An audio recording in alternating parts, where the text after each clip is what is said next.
What's up guys? Good morning. Wala ako itsura guys. Pro calling na. Diri nagumpisa ang sunog guys. Diri ang sunog na nagumpisa. Tapos indakot largos amua. Kini, may amua. Ito yung sa amin guys. Yan, ubos yan lahat ang uron. Yung nakikita guys. Yan. Ito yung lugar namin dito sa brick.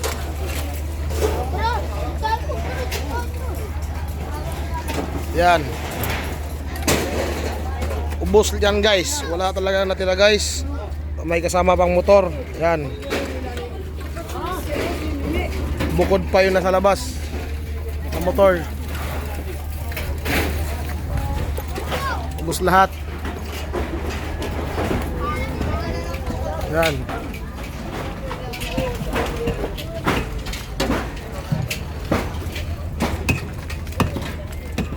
Yan guys, malawak yan. Yan, puro bahay yan dyan, puro bahay. Pero ngayon, makita mo, puro dagat na lang.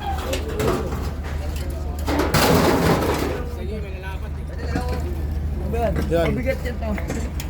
Diyan mo ilagay. Lalagyan ka agad? Oo. Yung poste mo rin, no? Buti pag bato, may natitira pa eh. Sa atin, wala. Yan. Ito yung sitwasyon namin ito guys.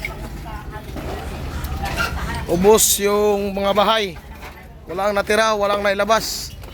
Yan, swerte lang yung sa iba na nakalabas ng mga gamit. Dumi ang naman, shoot. Dumi. Yan.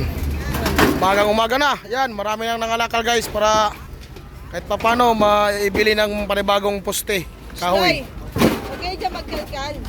Yan. Huwag kayo magkalkal sa walang nagbabantay. Ang kulit nyo naman eh. Kayo sisilabak. Yung motor na yan guys is ano yan, Honda Click na 125. Bagong-bago pa lang yan. Hindi kayo nakikinig. Ito yung bonus, SYM. Sa inyo. Yan o.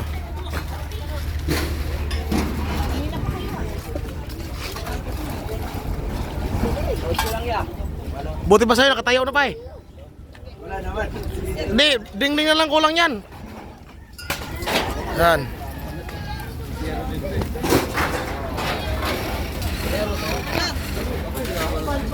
Ha? Yan guys. Kita ko sa inyo guys kung gaano kalawak yung nasunog dito sa area na to. Hindi lang bahay namin. Yan. Mula doon guys hanggang sa pinakadulo yan guys sa Purok 5. Yan, sunog lahat yan. Dito sa taas. Sunog na sunog yan. Diba? Ito yun. Ito yung bahay namin mula dito. Hanggang doon yung guys, bahay namin. Mula dito sa kinakatayuan ko hanggang doon. Wala natira. Yan guys, baka may mga kahoy kayo dyan. Pwede nyo akong i-PM para mabuo na namin yung bahay dito. Yan, good morning guys. Kahit masakit man na isipin na nasunugan kami, wala pa kaming tulog dahil lilisan dito. Okay guys, upload tayo mamaya sa ating bagong video. Bawal ka na dun eh.